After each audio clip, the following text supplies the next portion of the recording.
बहुत समय पहले की बात है। एक धर्मपरायण, तेजस्वी और प्रतापी राजा था। वह नियम पूर्वक हर सुबह सूरज उगने से पहले गंगा जी में स्नान करने जाता था। राजा का यह अटल नियम था, मेरे राज्य में मुझसे पहले कोई भी गंगा में स्नान नहीं करेगा। यह उसका व्रत था, उसका अभिमान और उसकी तपस्या। हर दिन जैसे ही वह गंगा किनारे पहुंचता, उसे पानी पहले से हिलता हुआ मिलता। उसे लगता जैसे किसी ने पहले ही डुबकी लगा ली हो। राजा को शंका हुई, क्या कोई उसकी आज्ञा की अवहेलना कर रहा है? क्या कोई साधु, कोई स्त्री? राजा ने अपने सिपाहियों को आज्ञा दी, कल से पहरा बिठा दो। जो भी मेरे पहले गंगा में स्नान करे, उसे पकड़कर मेरे सामने लाया जाए। अगली सुबह अंधेरा छंटने ही वाला था। गंगा किनारे की उस चुप्पी में अचानक सिपाहियों की नजर उस पर पड़ी। एक बांदरी, उसकी चाल में, उसकी आंखों में और उसकी हरकतों में कुछ रहस्यमय था। वह बड़े सलीके से गंगा में उतरी, ध्यानपूर्वक डुबकी लगाई, मानो कोई देवी स्नान कर रही हो, और फिर एक पहाड़ी की चोटी पर जाकर बैठ गई, शांत, शालीन। सिपाहियों ने तुरंत उसे पकड़ लिया और राज दरबार में लाए। जब राजा ने बांदरी को देखा,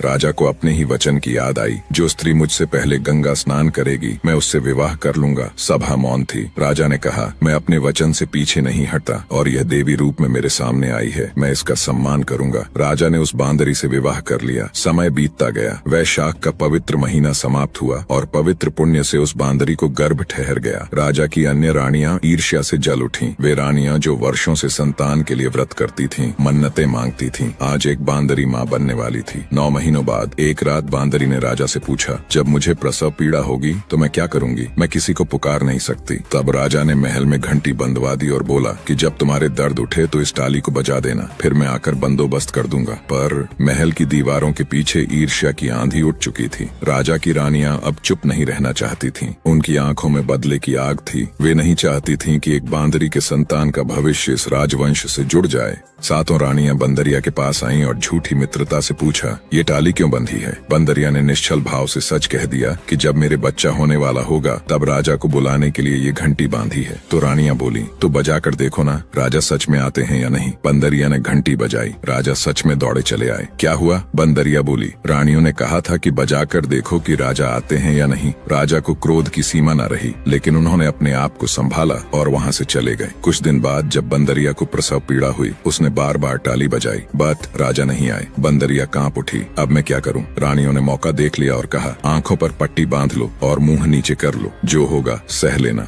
बंदरिया दर्द से कराहती रही और उसी अवस्था में एक अत्यंत सुंदर तेजस्वी पुत्र को जन्म दिया। रानियों की आंखें जलने लगीं। ये तो मनुष्य से भी सुंदर है। उन्होंने एक दासी को बुलाया, इस बच्चे को नदी में फेंकाओ और बंदरिया के पास एक पत्थर रखाओ। राजा को कह देना कि पत्थर हुआ है। राजा ने इस बात को सुनकर अपने मन में संतोष कर लिया कि और रानियों की तरह इसको भी बच्चा कैसे हो सकता है। दासी चली, लेकिन जब वो नदी किनारे पहुंची, उसका हृदय कांप उठा। ये तो नन्हा देवता है। उसने बच्चे को नदी में नहीं फेंका। पास ही कुम्हार अपने काम में लगा था। दासी ने उसका ध्यान भटकाकर बच्चे को एक खाली मिट्टी के घड़े में रख दिया। जब कुम्हार और उसकी पत्नी ने बच्चे की रोने की आवाज सुनी, वो दौड़े आए। हे भगवान, तूने हमारी सुन ली। उन्होंने बच्चे को अपना पुत्र बना लिया। समय बीता, बालक बड़ा हुआ, तेजस्वी हुआ, लेकिन उसे धीरे धीरे अपने जन्म का सत्य झांत हो गया। एक दिन वह कुम्हार के बनाए मिट्टी के हाथी घोड़े लेकर कुएं पर बैठा था। वहाँ दासियां पानी भरने आईं। वो बोला, मेरे हाथी घोड़े पानी पी लेंगे, हटा लो अपने घड़े। दासियां हंसी, मिट्टी के खिलौने भी कहीं पानी पीते हैं। बालक मुस्कुराया, तो क्या बंदरिया पत्थर को जन्म देती है?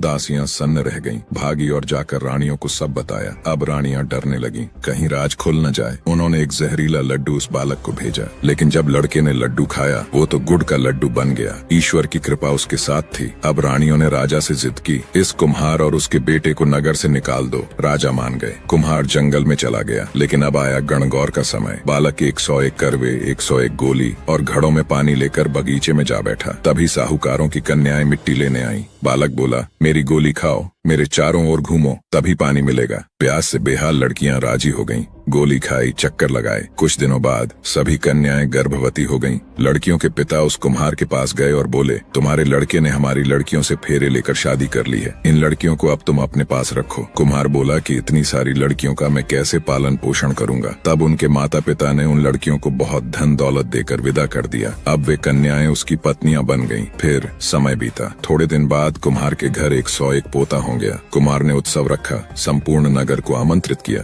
कुम्हार ने उत्सव रखा, संपूर्ण नगर को आमंत्रित किया। राजा रानियां सभी आए, बस बंदरिया नहीं। बालक ने स्वयं राजा के पास जाकर कहा, मेरी माता को बुलाइए। बंदरिया आई, सोने की चौकी पर बैठी। सभी बहुओं ने चरण छुए। ये मेरी जन्मदाता है। राजा को ये बात समझ में नहीं आई कि ये लड़का बांदरी की इतनी खातिरदारी क्यों कर रहा है। रानियों के यह बात समझ में आ गई, ये बांदरी का लड़का है। राजा ने बोला कि मेरा तो अपमान हो गया है, मैं यहाँ से जा रहा हूँ। लड़के ने राजा को सारी बात बता दी कि ये मेरे जन्म की माता है, जो दासी उस लड़के को नदी में बहाने के लिए ले गई थी, वहाँ पर ही बैठी थी। वो दासी भी राजा को सारी बात बता दी। राजा को अब सब समझ में आ गया। उसने सभी रानियों को बंदी गृह भिजवा दिया। बंदरिया को रानी घोषित किया गया। बालक युवराज बना। कुम्हार को धन दौलत से नवाजा गया। आज भी लोग कहते हैं वैशाख के महीने में गंगा जल में स्नान करने से पुण्य और भाग्य बदल जाते हैं। बंदरिया स्नान कर आई थी, उसे राजा मिला, पुत्र मिला और राज मिला। अगर